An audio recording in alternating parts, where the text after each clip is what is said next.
Mark. Welcome, everybody. Good morning. Thank you so much for coming out this morning. It's a great privilege to be able to welcome back to South Dakota a great American, Governor Mitt Romney, and I have the opportunity of introducing him today. Governor Romney got 58% of the vote here in 2012 when he ran for president. His opponent, Barack Obama, got 39% of the vote. But as I point out to Governor Romney, I would have thought that he got a unanimous vote here in South Dakota because I still haven't found anybody that admits to voting for his opponent. So, South Dakota did its part. Thank you for that. You know, we have a big race in South Dakota this year. And, you know, I look at the national scene right now, what's going on in Washington, D.C. I have to, unfortunately, see that every single day. And I can tell you the Senate is about as dysfunctional as anything I have ever seen. We have got to change the direction of this country, and the only way to do that is to change the leadership in the United States Senate. We have to get a Republican majority. Now, if you're someone like me who is concerned about the direction of this country, and frankly, if we had had a President Romney right now, I don't think we would have had an IRS scandal or a VA scandal or a disastrous website rollout for the health care program. I don't think we had any of those things because Governor Romney would have been a terrific president. But the reality is that we have a president right now who is trying to accomplish as much as he can to expand government through executive orders, as Mark Mickelson mentioned.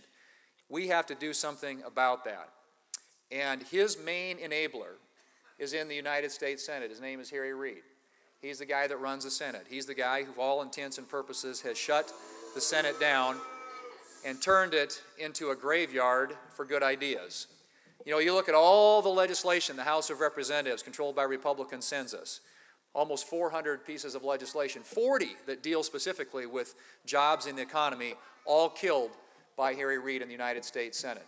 The only way we're going to change that, folks, is to get Mike Rounds and a lot of other good Republicans elected so that we can change the majority of the United States Senate on November the 5th. I've known Mike for 25 years. When he made his first run for the state legislature back in 1990, I was working in party politics at the time, was active and worked on his campaign.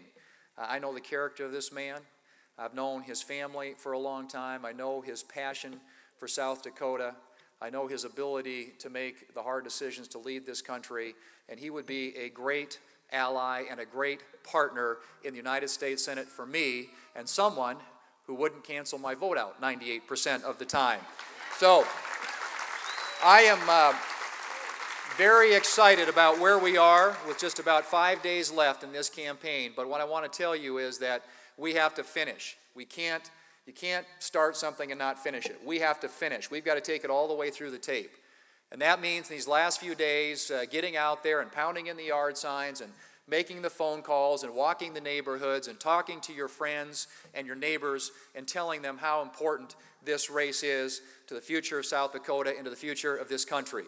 If you don't want to have a government in Washington, D.C. that is telling farmers how they can and can't use their land, if you don't want to have a government in Washington, D.C. that's telling patients which doctor they can use or telling businesses what they have to cover in their insurance plans, if you don't want a government in Washington, D.C. that is growing and expanding at a dramatic rate, biggest rate literally in the last half century since this president took office, if you want to get the national income, household income back up, it's down about $3,000 since this president took office, if you want to get the debt, which is now at about $18 trillion under control and get spending under control, if you want to do something to lessen the regulatory burdens that are being placed on the job creators in this country so that we can create jobs and grow our economy, get more people back to work. And by the way, young people who are here today, the unemployment rate among young people is twice the national average.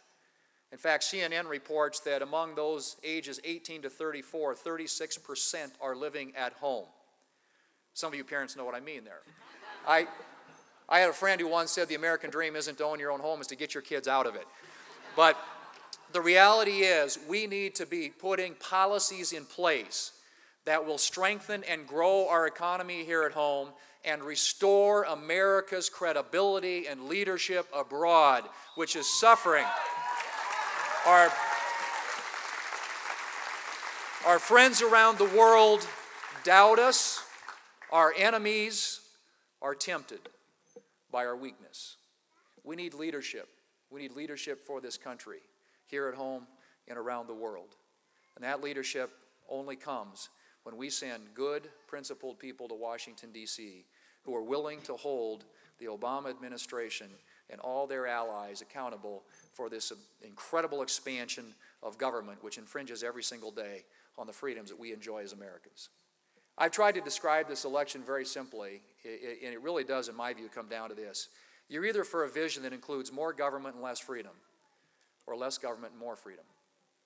And I happen to believe that America, South Dakota, is better served when we have a limited government in Washington, D.C., expanded freedom across this country. So, if you're like me, you want to see limited federal government, economic freedom, free markets, free enterprise, personal freedom coupled with individual responsibility, a nation that believes that you achieve peace through strength, then we need to make sure we do everything between now and Tuesday to ensure that Mike Rounds is the next senator from the state of South Dakota.